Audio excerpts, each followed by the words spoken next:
Hello hi dear friends. അങ്ങനെ നമ്മുടെ terrace കിച്ചണിൽ ഒരു അടിപൊളി ഐറ്റം ഉണ്ടാക്കാൻ പോവുകയാണ് ഞാൻ. അപ്പോൾ ഇത് ഞാൻ കുറച്ച് ദിവസം കൊണ്ട് വിചാരിക്കുന്നു ഈ ഒരു ഐറ്റം ഉണ്ടാക്കണം എന്നുള്ള കാര്യം എഗ് പഫ്സ് എല്ലാവർക്കും ഇഷ്ടമാണ് അല്ലേ. പഫ്സ് എന്ന് പറഞ്ഞാൽ തന്നെ എല്ലാവർക്കും ഇഷ്ടമാണ്.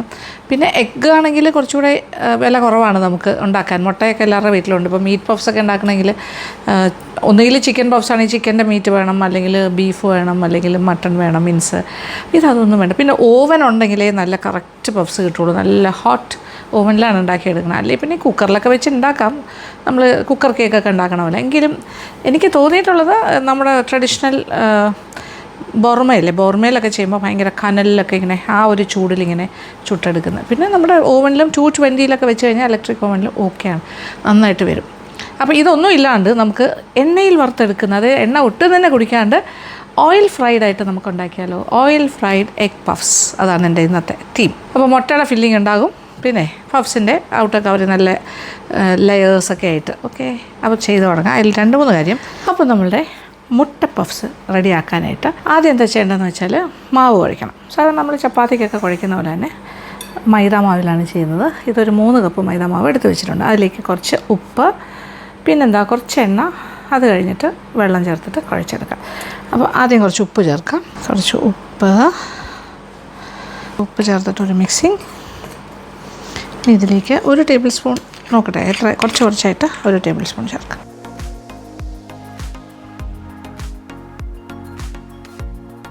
ഇനി വീണ്ടും ഒരു അല്പം എണ്ണയും കൂടി ചേർത്ത് കൊടുക്കാം. അപ്പോൾ ഏകദേശം ഒരു 2 ടേബിൾ സ്പൂൺ എണ്ണ. ഇങ്ങനെ ഒരു ബ്രെഡ് ക്രംസ് പോലെ ചെറുതായിട്ട് ആയിക്കോളും. അത്ര കൂടുതൽ എണ്ണ ചേർക്കുന്നില്ല, എങ്കിലും ഈ രീതിയിൽ. ഇനി ഇതിലേക്ക് കുറച്ച് വെള്ളം. അപ്പോൾ ഞാൻ 1 കപ്പ് വെള്ളം എടുത്ത് വെച്ചിട്ടുണ്ട്. ആവശ്യാനുസരണം ചേർക്കാം. ഇതിപ്പോൾ 3 കപ്പ് മൈദ മാവ്. നല്ല സോഫ്റ്റ് ആയിട്ടുള്ളൊരു ഡോ ആയിട്ടാണ് കുഴയ്ക്കേണ്ടത്.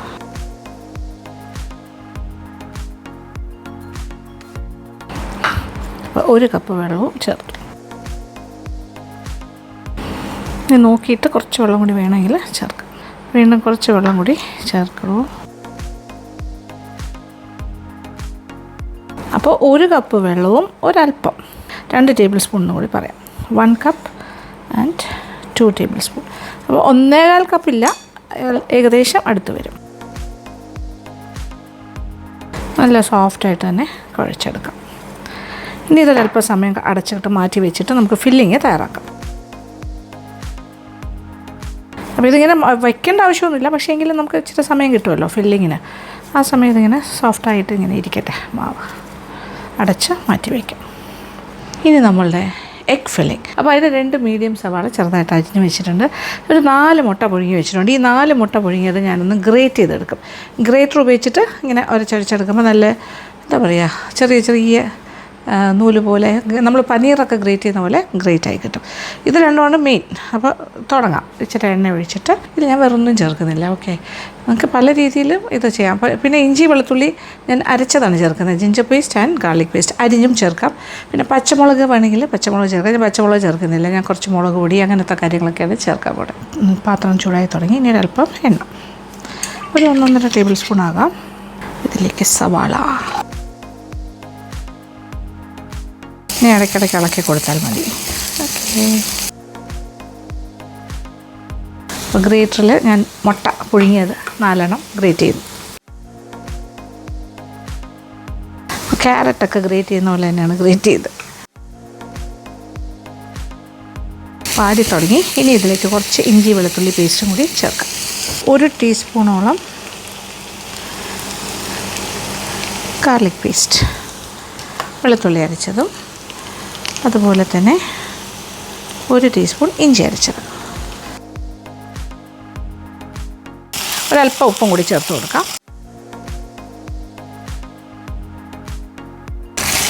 ഇപ്പോൾ ഇഞ്ചി വെളുത്തുള്ളി പേസ്റ്റിൻ്റെയൊക്കെ പച്ചച്ചുവയെല്ലാം മാറിയിട്ടുണ്ട്. ഇനി ഇതിലേക്ക് കുറച്ച് പൊടികൾ ചേർക്കാം. ഒരു 1/4 ടീസ്പൂൺ മഞ്ഞൾപ്പൊടി, 1/4 മുതൽ 1/2 ടീസ്പൂൺ അകത്ത് ചേർത്താൽ മതി.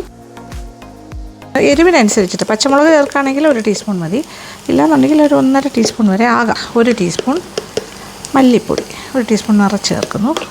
1/4 ടീസ്പൂൺ ഗരം മസാലപ്പൊടി. ഇത്രയും കാര്യങ്ങളായി കഴിഞ്ഞു.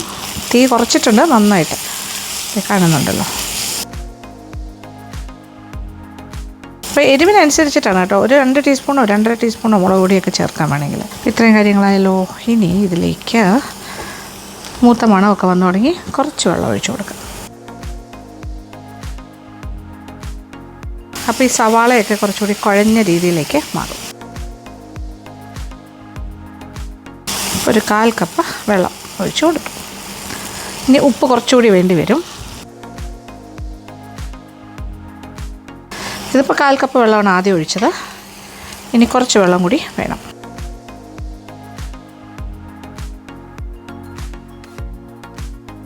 അപ്പോൾ എല്ലാം കൂടി ചേർത്തിട്ട് ഏകദേശം ഒരു 1/2 കപ്പ് വെള്ളം ചേർത്തു എന്ന് പറയാം. ഉപ്പൊക്കെ നോക്കിക്കോട്ടെ. ഇപ്പോൾ ഇച്ചിരി കയറിയാണ് നിൽക്കുന്നത് ഉപ്പ്, പക്ഷേ അത്രയും വേണം. അല്ലെങ്കിൽ നമ്മൾ മുട്ടയും കൂടി ചേർക്കാനുള്ളതാണ്. ഇനി ഇതിലേക്ക് ഗ്രേറ്റ് ചെയ്ത് വെച്ചിരിക്കുന്ന 4 മുട്ട.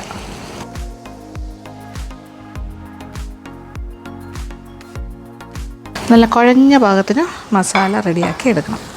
മുട്ടയും കൂടി ചേർത്തിട്ട് നന്നായിട്ട് മിക്സ് ചെയ്ത് കൊടുക്കാം. നല്ലൊരു പിടുത്തം കിട്ടുന്ന രീതിയിൽ ആകണം.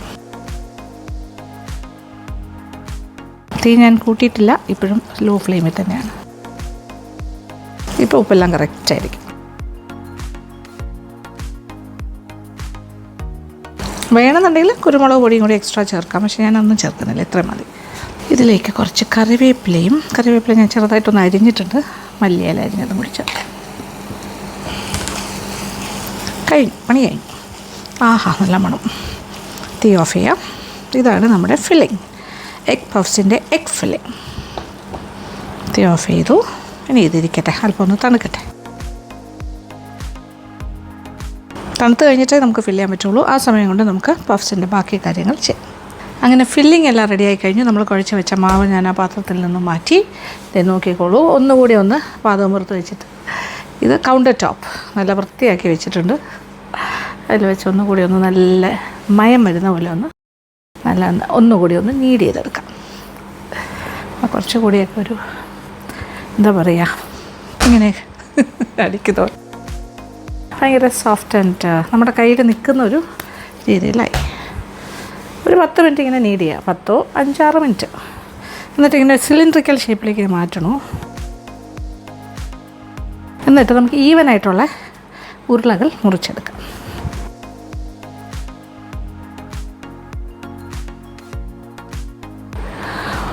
ഒന്ന്,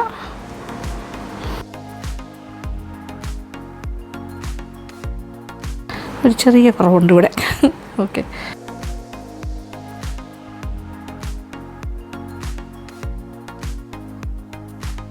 സെവൻ പോർഷൻസായിട്ട് മാറ്റി.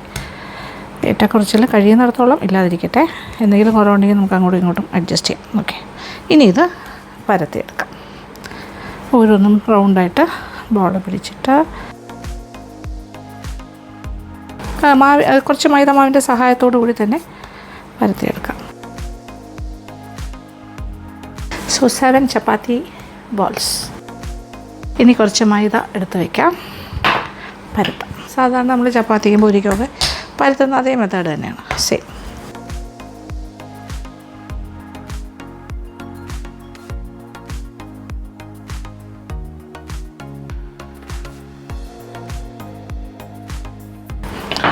ഒരു സൈഡിലേക്ക് മാറ്റി വയ്ക്കാം.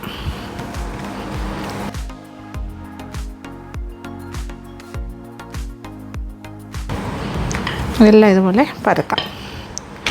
ഫസ്റ്റ് റൗണ്ട് ഇങ്ങനെ ചെയ്യാം.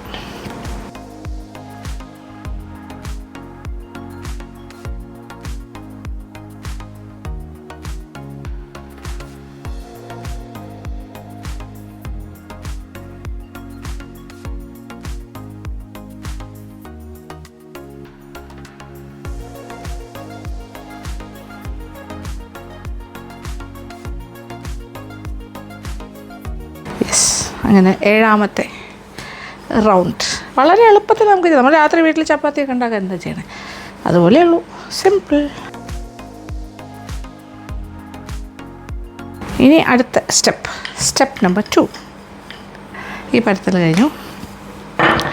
നമ്മൾ കുറച്ച് കോൺഫ്ലവറും കുറച്ച് ഓയിലും കൂടി ചേർന്നൊരു മിശ്രിതം ഉണ്ടാക്കി വെക്കണം. അപ്പോൾ അത് ചെയ്യാം.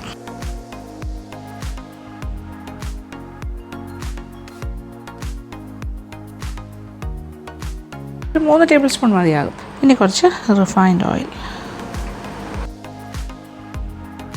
ലൂസായിട്ട് കലക്കിയെടുക്കാം. ഒരല്പം എണ്ണ കൂടി ഒഴിക്കുന്നു. കാണുന്നുണ്ടല്ലോ കൺസിസ്റ്റൻസി, ഇതായി ഒരു രീതിയിൽ കലക്കിയെടുത്താൽ മതി. ഓക്കെ, ഇത് റെഡി. ഓരോന്നിങ്ങനെ പരത്തിയതിലേക്ക് കോൺഫ്ലവർ ആൻഡ് ഓയിൽ, ആ ഒരു മിശ്രിതം ഈ ഒരു കൺസിസ്റ്റൻസിയാണ്, അതിങ്ങനെ തേച്ച് കൊടുക്കാം. അതിൻ്റെ മുകളിലായിട്ട് കുറച്ച് മൈദ മാവ് ഇങ്ങനെ. ഇനി രണ്ടാമത്തെ റൗണ്ട് ഇതുപോലെ വെച്ചിട്ട് സെയിം പ്രോസസ്.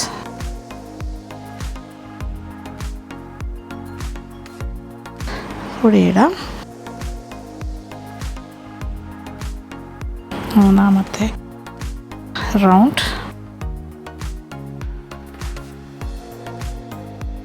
ഇതിൻ്റെ മുകളിലും ഇതുപോലെ കുറച്ച് maida dusting. This is the 4th piece. ഇത് 5ാമത്തേത്.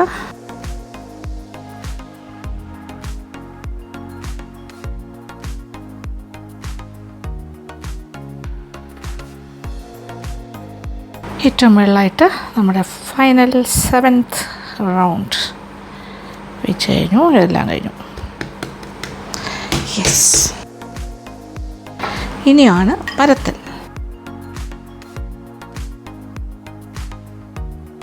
ഇനി ഇതിങ്ങനെ നന്നായിട്ട് പരത്തിയെടുക്കാം. Layers and layers.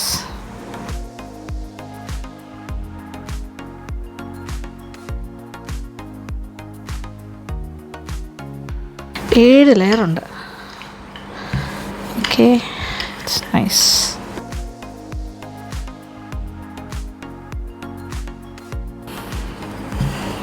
എല്ലാ സൈഡിലേക്കും എല്ലായി.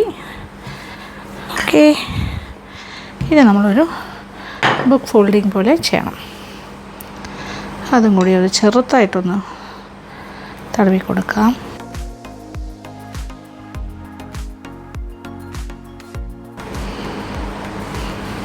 ഓക്കെ, ഇവിടെ നിന്ന് ഇങ്ങോട്ട് എടുക്കുന്നു.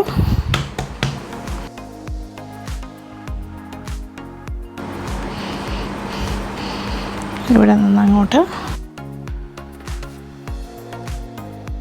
ഇനി ഇങ്ങനെ, പിന്നെ ഇങ്ങനെ. അപ്പം നല്ലൊരു സ്ക്വയറായിട്ട് കിട്ടും. കാണുന്നുണ്ട്. It's A nice book fold. നല്ലൊരു സ്ക്വയർ പീസായിട്ട് കിട്ടി.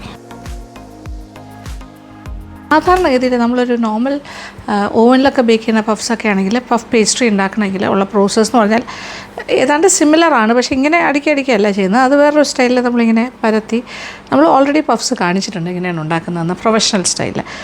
പക്ഷേ അതിലാണെങ്കിൽ നമ്മൾ ഇതുപോലെ ബുക്ക് ഫോൾഡ് ചെയ്യും, അതുപോലെ വെർട്ടിക്കലായിട്ട് വെച്ചിട്ട് ഫോൾഡ് ചെയ്യും, 2 പ്രാവശ്യം ഫോൾഡ് ചെയ്യും. എന്നിട്ട് ഓരോ പ്രാവശ്യം ഫ്രിഡ്ജിൽ വെച്ചിട്ട് അതൊന്ന് ഒരു 10-20 മിനിറ്റ് വെച്ചിട്ട് ഒന്ന് അതായത് നമ്മൾ ഈ ദില്ലി ഡാൽഡ ആണല്ലോ, അല്ലെങ്കിൽ ബട്ടർ ആയിരിക്കും പുരട്ടുന്നത്, അതൊന്ന് ഉറയ്ക്കാനായിട്ടൊരു ഭയങ്കര സോഫ്റ്റ് ആയിരിക്കും. അത് കൊടുത്തിട്ട് വീണ്ടും നമ്മൾ റോൾ ചെയ്ത് വീണ്ടും ഇതുപോലെ ഫോൾഡ് ചെയ്ത് വയ്ക്കും ഫ്രിഡ്ജിൽ. ഇത് അതിൻ്റെ ഒന്നും ആവശ്യമില്ല. നമ്മൾ സ്ട്രെയിറ്റ് അവേ പരത്താൻ പോകും. സ്ക്വയർ പീസിനെ നമ്മളിങ്ങനെ പരത്തി തുടങ്ങി.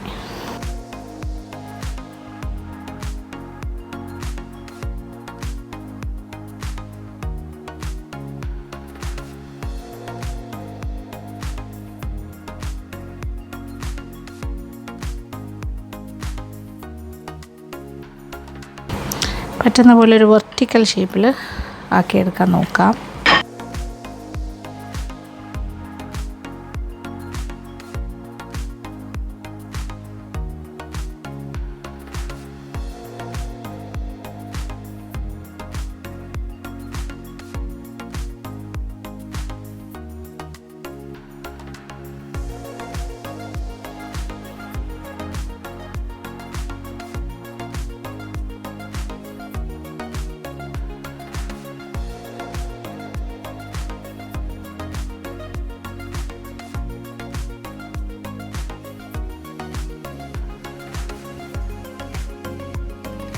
ഒത്തിരി തിന്നാക്കേണ്ട ആവശ്യമില്ല. ഇങ്ങനെ ഈ രീതിയിലാക്കിയെടുക്കാം. ഓക്കെ,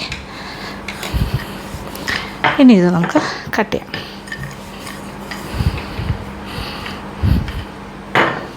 ഇനി നമുക്കിതിനെ കട്ട് ചെയ്യാം. യെസ്,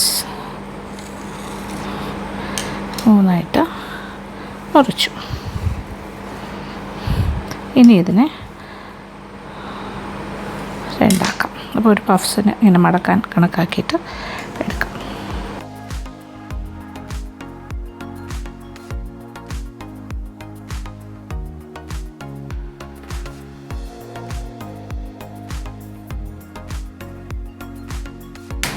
ഒരു 6 പഫ്സിനുള്ളത് റെഡി.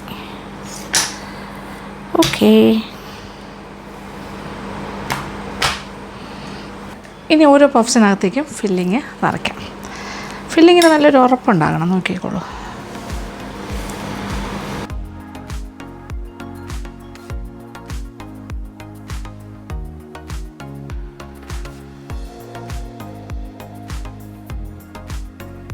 സൈഡ്സ് ഒന്ന് അകത്തേക്ക് പ്രസ് ചെയ്ത് കൊടുക്കാം. ഇതിനകത്തേക്ക് എണ്ണ കയറാൻ പാടില്ലല്ലോ ഫ്രൈ ചെയ്യുമ്പോൾ. ഓക്കെ, അപ്പോൾ ആദ്യത്തത് സെറ്റ്. നമ്മൾ ഫില്ലിങ് അതുപോലെ വെച്ചിട്ട്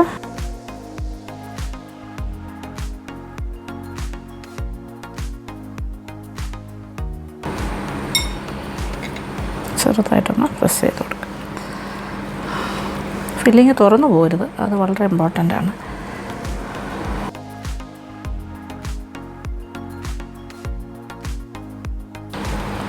കുറേ ലെയേഴ്സ് ഉണ്ട്, 2 സൈഡിൽ നോക്കുമ്പോൾ കാണാം.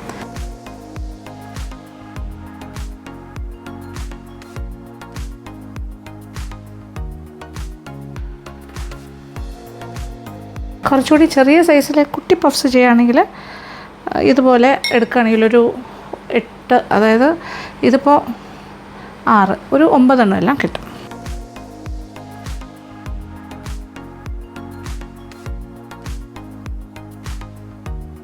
ഇനി എണ്ണ ചൂടാക്കാൻ വെച്ച് കഴിഞ്ഞു. ഇനി എണ്ണ ചൂടാകുന്നു, ഇത് എണ്ണയിലിട്ട് വറുത്ത് കോരുന്നു. ഇത്രേ ഉള്ളൂ. ഫില്ലിങ് കുറച്ച് കൂടുതലുണ്ട് കേട്ടോ. ഇനി ഒരു 6-8 എണ്ണം ഉണ്ടാക്കാനുള്ള ഫില്ലിങ് ഉണ്ട്. ഇതിപ്പോൾ ഞാനൊരു 3 കപ്പ് മാവല്ലേ എടുത്തേ. വേണമെങ്കിൽ നിങ്ങൾക്കൊരു 6 കപ്പ് മാവിലൊക്കെ ചെയ്യാം. അപ്പോൾ 6 എന്നുള്ളതൊരു 12 വലിയ പഫ്സ് കിട്ടും. ചെറിയ പഫ്സ് ആണെങ്കിൽ ഒരു 10-16 എണ്ണം ഉണ്ടാക്കാം. ഓക്കെ, എണ്ണ ചൂടായി. നമ്മൾ ആദ്യത്തെ പഫ്സിലേക്ക് ഇടുന്നു.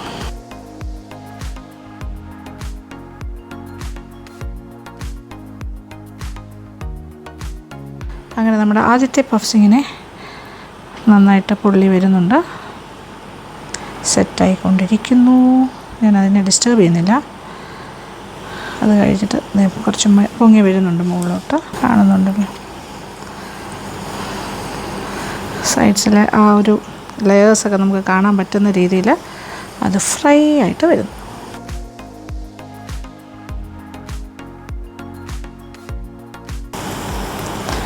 നോക്കിയേ, ലെയേഴ്സ് ഇങ്ങനെ വിടർന്ന് വരുന്നുണ്ടോ?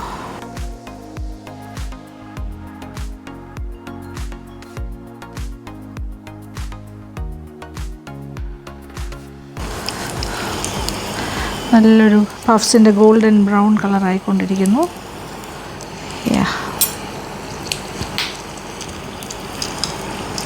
കാണുന്നുണ്ടല്ലോ, ഇതാണ് നമ്മുടെ golden coloured fried egg puffs. First one ഞാൻ എടുക്കുകയാണ്. എണ്ണയൊന്നും കുടിക്കില്ല, കുടിച്ചിട്ടുമില്ല. സൈഡ്സ് നോക്കിയേ, ഓൾ ദ ലെയേഴ്സ്.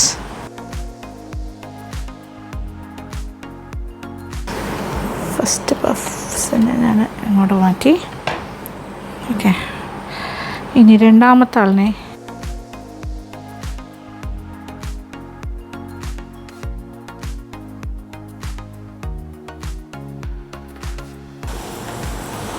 സെറ്റായി വരുന്നു, തിരിച്ചിട്ട് കൊടുക്കാം. ചൂടായി കിടക്കുന്ന എണ്ണയാണെങ്കിൽ ഫാസ്റ്റായിട്ട് സെറ്റാകുന്നു.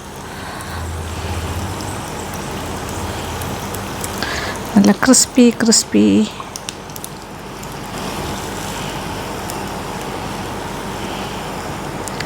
ഇനി രണ്ടാമത്തെ പഫ്സും ready.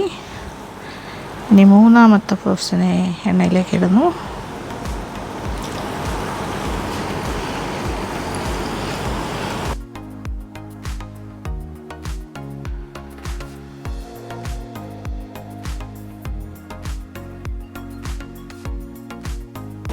Okay, all the layers. ഇത് പൊട്ടിച്ച് ഞാൻ കാണിച്ചു തരാം, ഭയങ്കര ചൂടാണ്.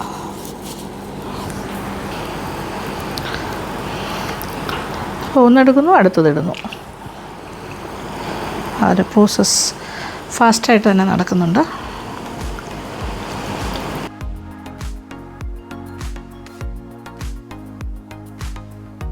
അങ്ങനെ നല്ല ചൂട് പഫ്സ് ഞാനിങ്ങനെ വറുത്തുകൊണ്ടിരിക്കുകയാണ്. അടിപൊളിയായിട്ട് വരുന്നുണ്ട്, കുഴപ്പമൊന്നുമില്ല.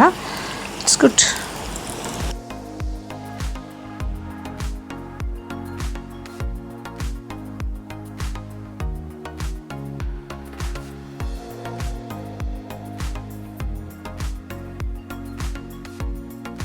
അങ്ങനെ എളുപ്പത്തിൽ നമ്മൾ ഫ്രൈഡ് എഗ് പഫ്സ് ഉണ്ടാക്കി കഴിഞ്ഞു. ഇത് ടെക്സ്ചർ കണ്ട് ഞാൻ കാണിച്ചു തരാം. ആ കരികരിപ്പ് ലെയേഴ്സ് നോക്കിക്കോളാം.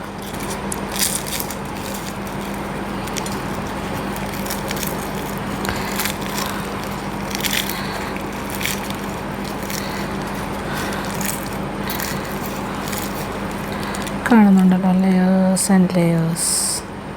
ഓ, ചൂട് ആവി പറക്കുന്ന മുട്ട പഫ്സ്. എൻ്റെ അമ്മേ, see the layers.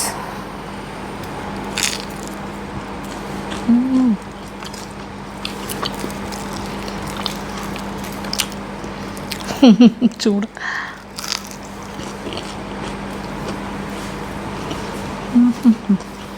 ഇത്ര വേറെ നോക്കിയേ, 7 layers.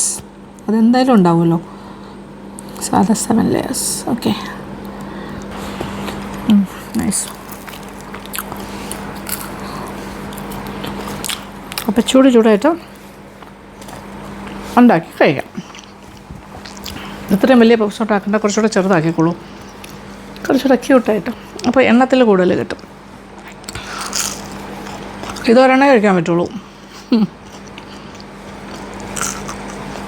അങ്ങനെ അടിപൊളി പഫ്സ് ഇസ് റെഡി.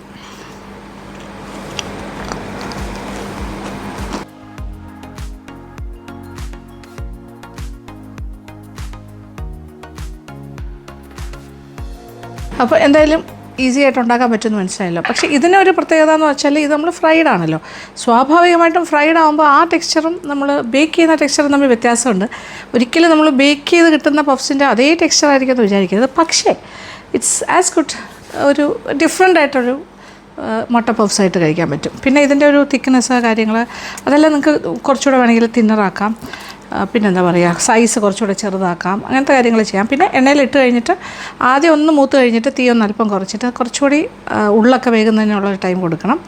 എന്നിട്ട് വീണ്ടും എടുക്കുന്നതിന് മുന്നേ വീണ്ടും ഒന്ന് തീ കൂട്ടി കൊടുക്കുക, അല്ലെങ്കിൽ എണ്ണ കുടിക്കും. അപ്പോൾ ആ രീതിയിൽ നല്ല കരികരിപ്പായിട്ട്, പുറമേ കരികരിപ്പായിരിക്കും വേണം, ഉൾഭാഗം നന്നായിട്ട് വേഗവും വേണം. അപ്പോൾ അത് കുറച്ചുകൂടെ തിന്നറായിട്ട് ആണ് കുറച്ചുകൂടി ചെയ്താൽ കുറച്ചുകൂടി ബെറ്റർ ആയിരിക്കും. അത് നിങ്ങളുടെ ഇഷ്ടം പോലെ ചെയ്യാം കേട്ടോ.